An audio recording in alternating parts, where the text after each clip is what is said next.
mengkhawatirkan hadirnya antek-antek PKI di tengah-tengah kita.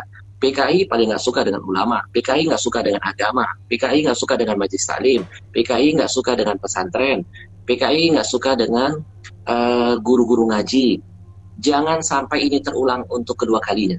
Siapapun penceramahnya yang istiqamah di jalan Allah, hadir di tempatmu, mengisi di masjidmu, di pengajianmu, tugas kita harus menjaga ulama kita. Mungkin saya orang yang awam saja bisa melihat, mana mungkin orang yang gila bisa memahami target secara tepat. Di depan itu kan banyak jamaah-jamaah. Kalau seandainya dia tidak waras dan atau katakan orang gila, pasti dia akan memilih target yang ada di depan matanya. Dia akan menusuk secara membabi buta.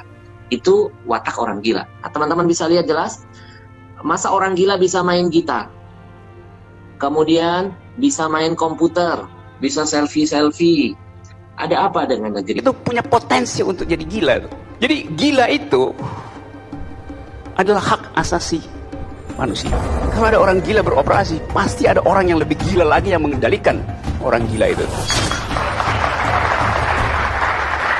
Jadi jangan bilang lagi bahwa terorisme itu tidak punya agama. Ngawur itu.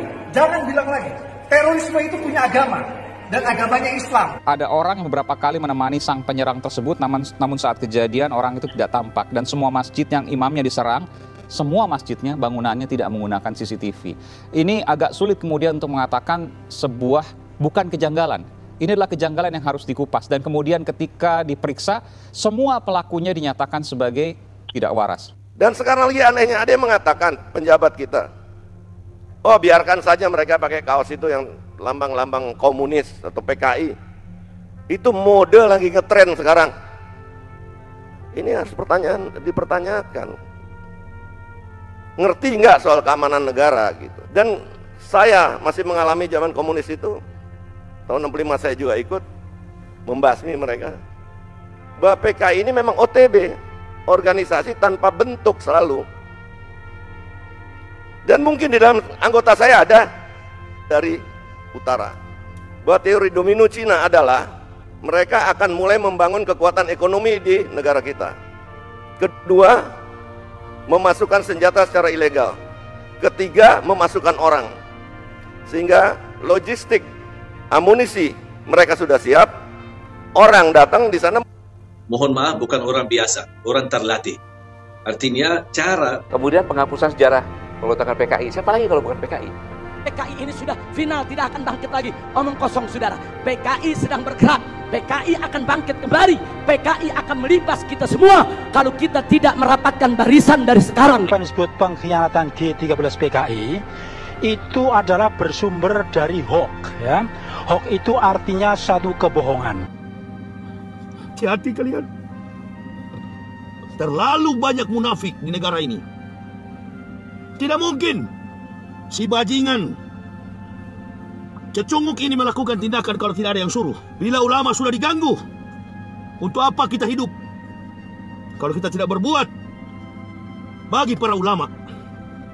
Saya bukan ulama. Saya hanyalah orang yang diberi petunjuk oleh Allah Subhanahu wa taala. Dari kekafiran, dari kegelapan hidup, Allah berikan hidayah Islam. Dan sejak saya masuk Islam, sampai hari ini tidak pernah berhenti menegakkan Islam. Dijatuhkan lagi, berdiri lagi. Dijatuhkan lagi, berdiri lagi. Berdiri lagi, berdiri lagi.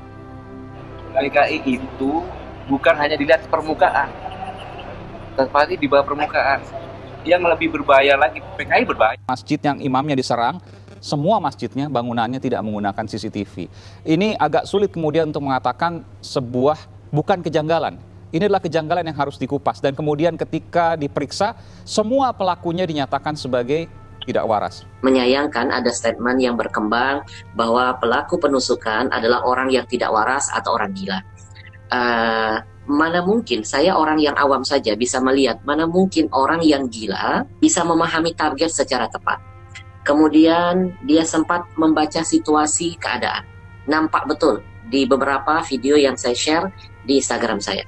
Kemudian yang ketiga, di depan itu kan banyak jamaah-jamaah. Kalau seandainya dia tidak waras dan atau katakan orang gila, pasti dia akan memilih target yang ada di depan matanya. Dia akan menusuk secara membabi buta. Itu watak orang gila. Dan ini hanya bisa dilakukan oleh orang-orang yang waras otaknya, yang pintar strateginya. Teman-teman bisa lihat jelas, masa orang gila bisa main gitar? Orang gila masih gangguan jiwa bisa main gitar, bisa nyanyi, jago main gitar, bisa main komputer. Tuh, orang gila main gitar, bisa bawa motor, bisa selfie-selfie. Ada apa dengan negeri ini? Ketika ada penusukan yang dilakukan kepada ulama, itu langsung pelakunya dibilang gila dan gak waras. Tapi ketika penusukan dilakukan kepada para pejabat, itu langsung dicap sebagai radikalisme. Nah, ini menjadi pembelajaran sekali lagi, siapapun dalam dibalik ini, kita serahkan sepenuhnya kepada polisi untuk menyelidiki dan menangkap pelakunya. Saya ainul yakin, saya sependapat dengan Syekh Ali Jabir dan teman-teman lain, ini pasti suruhan. Tidak mungkin kita mengkhawatirkan hadirnya antek-antek PKI di tengah-tengah kita. PKI paling nggak suka dengan ulama, PKI nggak suka dengan agama, PKI nggak suka dengan majelis taklim, PKI nggak suka dengan pesantren, PKI nggak suka dengan guru-guru ngaji. Jangan sampai ini terulang untuk kedua kalinya. Siapapun penceramahnya yang istiqamah di jalan Allah, hadir di tempatmu, mengisi di masjidmu, di pengajianmu, tugas kita harus menjaga ulama kita. Kalau kita tidak bisa menjadi ulama, paling tidak kita menyiapkan tenaga, pemikiran untuk menjaga ulama kita. Karena kalau presiden hari ini meninggal, besok rebutan orang jadi presiden, penggantinya. Tapi kalau ulama ini hari wafat, 10 tahun, 20 tahun, apalagi seperti Syekh Ali Jabir yang cita-citanya begitu dahsyat, ketika beliau ditusuk, beliau refleks bergerak dan akhirnya tertancap di bahu beliau sebelah kanan. Tidak mungkin orang gila bisa melakukan teknik ini. Kelihatan dia berdiri dari kejauhan dan betul-betul memantau, melihat ke arah Syekh Ali Jabir, menanti-nanti saat ketika Syekh Ali Jabir lengah. Bisa dilakukan oleh orang yang gak waras, apalagi orang gila. Gak mungkin, mustahil. Hanya orang yang sadar, orang waras, yang terlatih, kata Syekh tadi, yang bisa melihat momen itu. Jadi pelaku itu melakukannya itu dengan cepat dan tanpa ragu apapun. Gitu. Ya, kelihatan sekali dia pelan naik panggung, kemudian dia lari mendekati sasaran. Kemudian waktu dia menyerang menusuk itu juga dipilih bagian yang cukup mematikan di leher, ya, dengan kekuatan yang penuh itu dari atas dia begini kan. Walaupun atas perlindungan Allah, ya, Syekh Ali Jabir ini bisa menangkis secara refleks dengan tangannya dan tangannya akhirnya luka, namun tidak fatal. Itu kita lihat secara jelas. Ya. Timing yang dia tentukan juga tepat sekali. Bagaimana menunggu sasaran ini lengah. Andai kata dia bisa nyerang dari depan, dipastikan itu adalah yang paling mematikan di dada yang akan dia tusuk, gitu. Tetapi itulah kesempatan kejadian seperti ini kan dalam kurun waktu 2-3 tahun ini saya hitung itu sudah 5 kali. Ya, dan semua ditujukan pada ulama. Dan selalu saja pelaku ini berpura-pura gila. Jadi kalau disebut ada orang gila, semua manusia itu punya potensi untuk jadi gila. Jadi gila itu adalah hak asasi manusia. Kalau ada orang gila beroperasi, pasti ada orang yang lebih gila lagi yang mengendalikan orang gila itu. Jadi jangan bilang lagi bahwa terorisme itu tidak punya agama. Ngawur itu. Jangan bilang lagi. Terorisme itu punya agama. Dan agamanya Islam. Saya ingatkan teori dominonya Pak Ali Murtopo. Sumatera bagian timur, Kalimantan bagian barat, Jawa bagian utara. Ini adalah lorong jalannya domino dari utara. Bahwa teori domino Cina adalah mereka akan mulai membangun kekuatan ekonomi di negara kita. Kedua, memasukkan senjata secara ilegal. Ketiga, memasukkan orang. Sehingga logistik, amunisi mereka sudah siap. Orang datang di sana mau kirim 100 juta gampang aja, kirim sejuta mati dia isi orang terus. Yang penting senjatanya udah ada, logistiknya semua ada di sini. Dan sekarang kenyataannya, kalau kita dari Medan sampai ke Lampung, di pesisir timur itu semua adalah bangunan-bangunan, perumahan, tempat tinggal, maaf, non-pri, mayoritas. Jawa bagian utara, mulai dari Merak, kita jalan, BSD, kita jalan lagi kemana-mana. Semua mereka sekarang diberikan izin untuk bikin pulau. Jualan apartemen tidak pernah kosong, selalu habis. Siapa yang isi? Dulu saya tanya kepada teman-teman yang itu, siapa yang beli kok bisa laku bener? Oh dari Bangka, dari Medan. Saya tanya penjabat-penjabat di Medan Bangka, tidak berkurang penduduknya. Ini dari mana orangnya? Pernah kita sensus tidak orang-orang ini? Jadi saya curiga bahwa di pemerintah kita telah kemasukan mereka-mereka ini yang menyiapkan satu gerakan mengembalikan komunisme, karena kita ingat tahun 65 itu bukan komunis Rusia. Kita putus hubungan dengan RRC karena mulai dari situ hubungan Bapak Subandrio pada waktu itu. Jadi ada aparat-aparat kita yang pengambil kebijaksanaan di pemerintah, bahkan legislatif kita sudah kemasukan dan sudah mereka bisa memutuskan dan mengambil kebijaksanaan.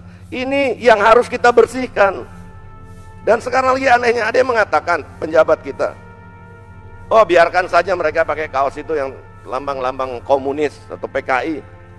Itu mode lagi ngetren sekarang.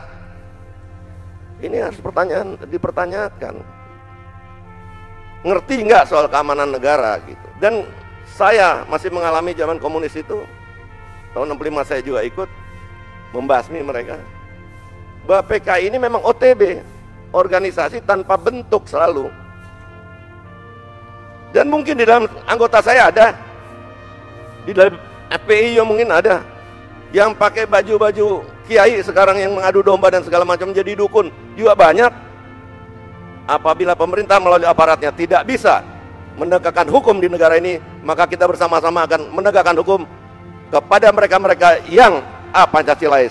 Terima kasih. Mungkin sasarannya di bagian leher atau dada, tapi karena saya ada sedikit bergerak, qadarullah, bukan karena saya punya kelebihan atau hebat, akhirnya tertusuk di bagian tangan saya. Kemudian begitu saya berdiri, saking padahal orangnya kurus, masih muda, mungkin antara 23, 24 tahun, tapi posisi memegang cara mohon maaf, bukan orang biasa, orang terlatih. Artinya cara kan itu sangat kuat. Padahal dia kurus. Kalau saya tahan dia pakai tangan, dia udah mungkin bisa bergerak. Tapi fisik yang begitu kecil, kurus, bisa memiliki kekuatan, tusuk sampai hampir 7 dan 8 cm masuk pisaunya. Ketika saya bangun, masih posisi dia menahan. Tapi ketika saya bergerak cepat, patah.